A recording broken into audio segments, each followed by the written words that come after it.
Good morning vlog. We're picking up the Alpine car here today from Elite Finish. They've done another outstanding job. This is the Master Elite hand wash and includes wheels and tires and an interior detail.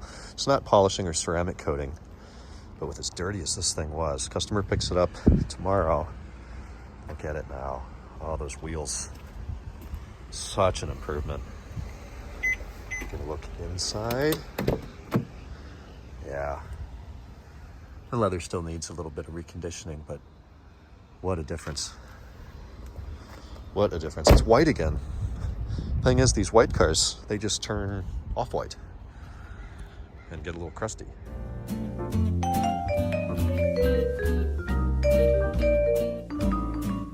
Okay, we're up at the shop. I dropped off the white car for an alignment at All German Auto here in Escondido about 11 o'clock now. It is 3 times optical zoom. It is 4:12 or so. I'm gonna be calling around 5 to see if it's done. I'll walk down there and pick it up if so. New customer just stopped by. Yeah, I'm expecting a delivery, so I put this thing up here.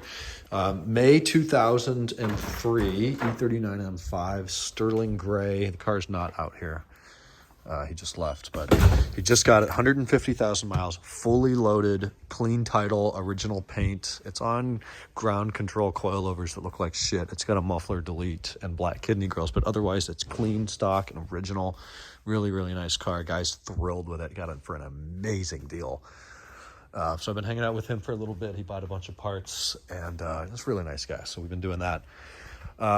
I've been working on the fuel system. This is back together. I've installed the new fuel pump over here and level sender and a new cap and a new gasket, and all of that is new. The filter's over there. So it works like this. This is the only electrical connector going in. So the pump pumps the fluid from here across the tank into the filter, which is what that is.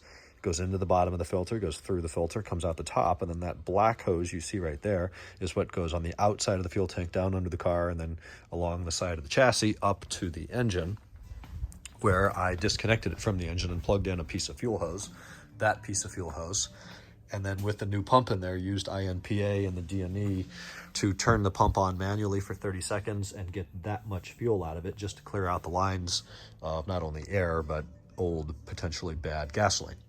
So then we reattach the fuel line. This black piece is what's coming from the tank. And this hose goes into the engine. It's even got a little clip on there so you can't accidentally press that in. E39 does not have, or in my opinion, need that. It did crank for a couple extra seconds. You know, we had air on the line, so that had the bleed. Started up, ran pretty damn well for about 2 minutes, and then it started missing and the check engine light came back on. I shut her down, pulled the codes, missing on 1, 3, and 7. Cleared the code, started again, ran pretty well for another few minutes, and then it comes up with misses on 1, 8, and 2. Cleared them, let it run for another few minutes, and the codes did not come back. So I'm wondering if there's just bad fuel in the injectors and the lines that needed to work its way through, or if this all did nothing. I'm not quite sure. We can try another start now. It's just loud. There's still no exhaust on this car. It's just open. I mean, it has headers, but then headers and cats, and then it's just open after that.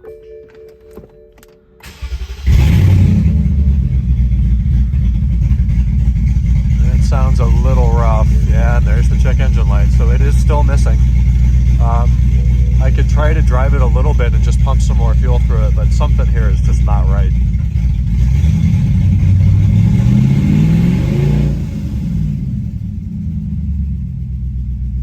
Sounds better.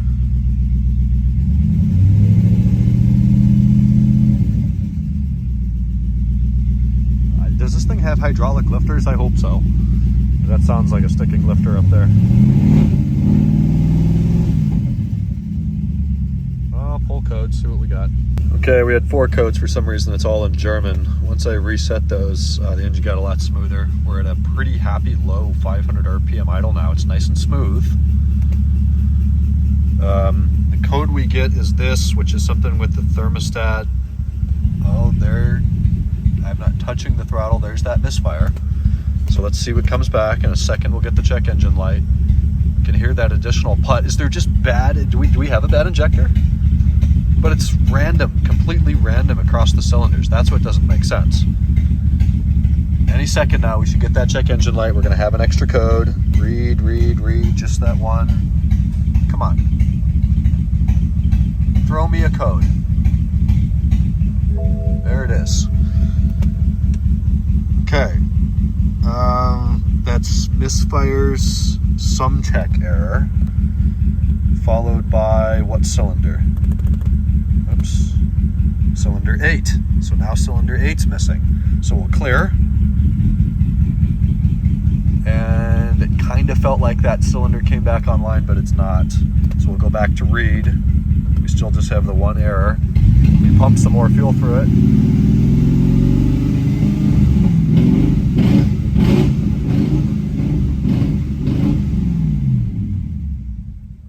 Check engine light disappeared. Maybe this thing just needs to drive a little bit and like actually pump some fuel through it. And there's missing again. See which cylinder it is now. It seems to take many misfires for the engine to become unhappy enough to throw the actual malfunction code. Come on. There it is. It's entered its limp mode. Scan. So we get the sum check error. We'll probably get the sum check error again. Yep. Followed by cylinder 1. Isn't this wild? So we clear it again.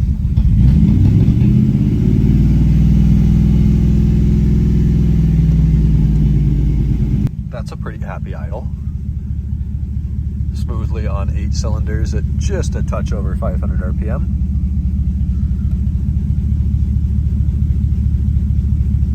Another thing is just not having the exhaust on the car, so we have way less back pressure.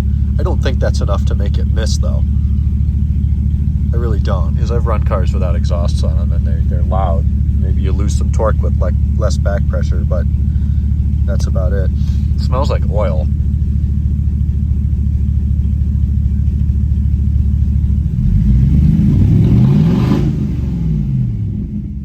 And now it might be okay. It definitely smells like oil. Enough that I'm gonna get out and check something here.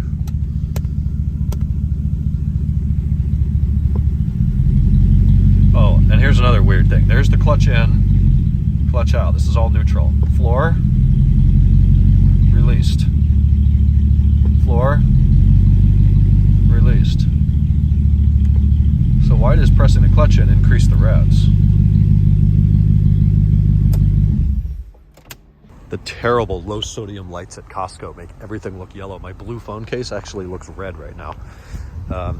Fisker Karma over here, taking 2 spots like a jackass, even though the parking lot is not really busy at all. In fact, it's not busy at all. Costco closes in less than 10 minutes. We've gotten a whole trunk full of food, including steaks. Been working hard all day. Kennan's been working hard all day, supposedly. Allegedly. He says he is, but it remains to be seen. That's right. Anything for us today? Some cool stuff coming to Cars and Bids. Yeah. Titanium Silver 02 M5. You're selling this car? Not M5. No, Z8. Oh, Z8, nice. Um, I like the Z8. Yes, I do too. 7,100 miles. It's been with one owner. He leased it originally and then bought it off a lease. So it's going to be expensive. I would imagine, yeah, it'll be pretty expensive. So I'm pretty excited about that. When's that go live? I don't know. I just processed it today, so I'd imagine it will go live sometime next week. Long after this video is published, probably. Most likely. Well, we hit Costco, now to Ralph's, then home to eat, play with Peanut, and sleep. Sounds like a plan to me.